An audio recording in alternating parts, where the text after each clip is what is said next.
Audiobook do livro Nosso Lar, de Chico Xavier e André Luiz. Capítulo 46. Sacrifício de mulher. 1 ano se passou em trabalhos construtivos, com imensa alegria para mim. Aprenderá a ser útil, encontrar o prazer do serviço, experimentando crescente júbilo e confiança. Até ali, não voltará ao lar terrestre, apesar do imenso desejo que me espicaçava o coração. Às vezes, intentava pedir concessões, nesse particular, mas alguma coisa me tolhia. Não receberá auxílio adequado, não contava, ali, com o carinho e apreço de todos os companheiros? Reconhecia, portanto, que, se houvesse proveito, de há muito teria sido encaminhado ao velho ambiente doméstico. Cumpria, pois, aguardar a palavra de ordem. Além disso, não obstante desdobrar atividades na regeneração, o ministro Clarencio continuava a responsabilizar-se pela minha permanência na colônia.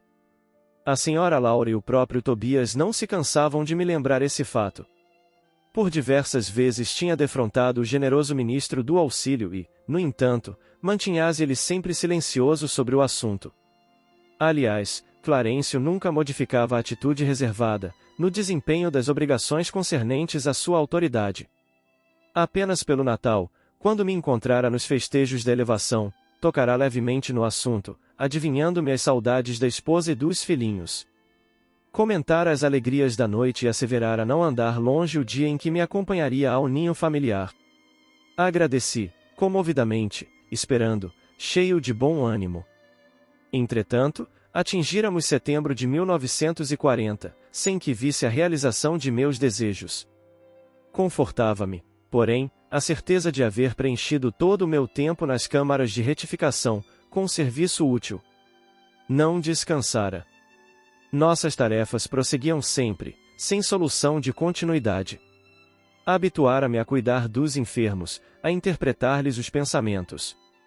Não perdia de vista a pobre Elisa, encaminhando-a, de maneira indireta, a melhores tentames.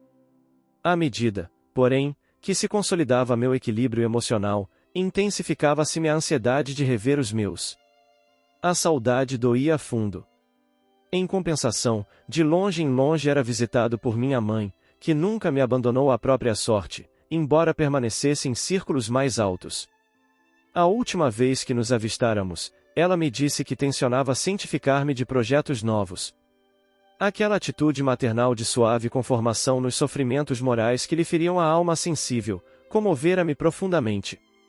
Que novas resoluções teria tomado? Intrigado, esperei-lhe a visita, ansioso de conhecer-lhe os planos. Com efeito, nos primeiros dias de setembro de 1940, minha mãe veio às câmaras, e depois das saudações carinhosas, comunicou-me o propósito de voltar à terra. Em tom afetuoso, explicou o projeto. Mas, surpreendido e discordando de semelhante decisão, protestei e não concordo. Voltar a senhora à carne?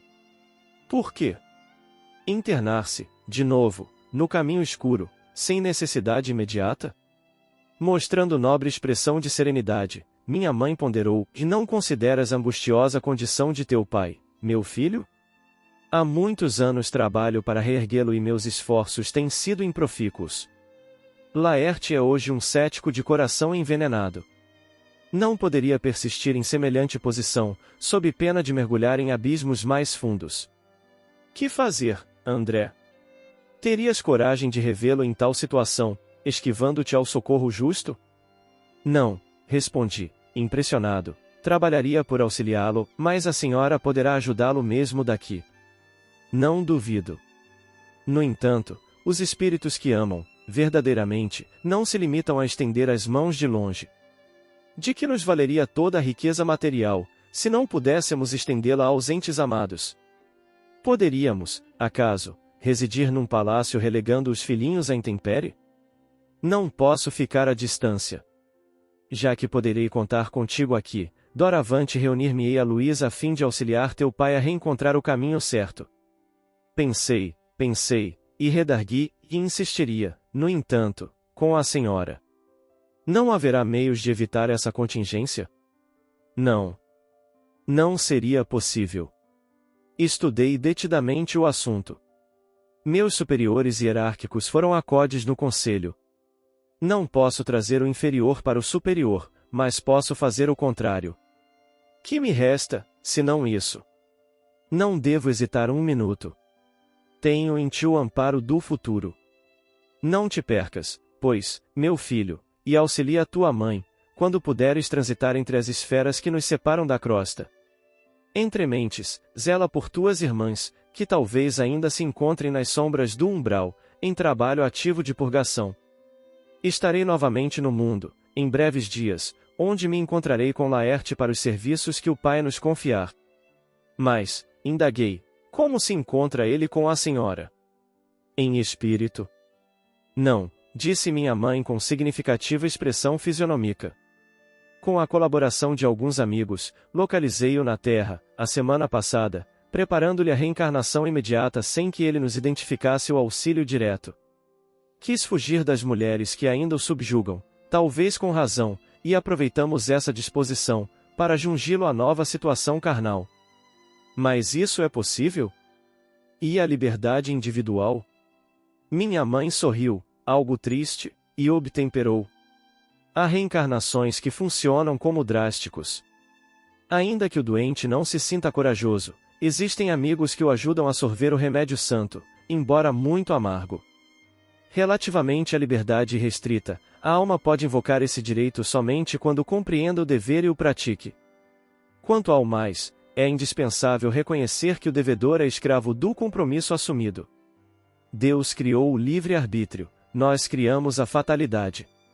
É preciso quebrar, portanto, as algemas que fundimos para nós mesmos. Enquanto me perdia em graves pensamentos, continuou ela, retomando as anteriores observações, que as infelizes irmãs que o perseguem, entretanto, não o abandonam e, não fosse a proteção divina por intermédio de nossos guardas espirituais, talvez lhe subtraíssem a oportunidade da nova reencarnação. Deus meu! Exclamei. Será então possível? Estamos à mercê do mal até esse ponto? Simples joguetes em mãos dos inimigos? Essas interrogações, meu filho, esclareceu minha genitora, muito calma, devem pairar em nossos corações e em nossos lábios, antes de contrairmos qualquer débito e antes de transformarmos irmãos em adversários para o caminho. Não tomes empréstimos à maldade, e essas mulheres? Indaguei. Que será feito dessas infelizes? Minha mãe sorriu e respondeu, serão minhas filhas daqui a alguns anos. É preciso não esqueceres que irei ao mundo em auxílio de teu pai. Ninguém ajuda eficientemente, intensificando as forças contrárias, como não se pode apagar na terra um incêndio com petróleo. É indispensável amar, André. Os que descreem perdem o rumo verdadeiro, peregrinando pelo deserto, os que erram se desviam da estrada real, mergulhando no pântano. Teu pai é hoje um cético e essas pobres irmãs suportam pesados fardos na lama da ignorância e da ilusão. Em futuro não distante, colocarei todos eles em meu regaço materno, realizando minha nova experiência. E, olhos brilhantes e úmidos, como se estivesse a contemplar horizontes do porvir, rematou, e mais tarde, quem sabe? Talvez regresse a nosso lar, cercada de outros afetos sacrossantos, para uma grande festividade de alegria, amor e união. Identificando-lhe o espírito de renúncia, ajoelhei-me e beijei-lhe as mãos. Desde aquela hora, minha mãe não era apenas minha mãe. Era muito mais que isso. Era a mensageira do amparo, que sabia converter verdugos em filhos do seu coração, para que eles retomassem o caminho dos filhos de Deus.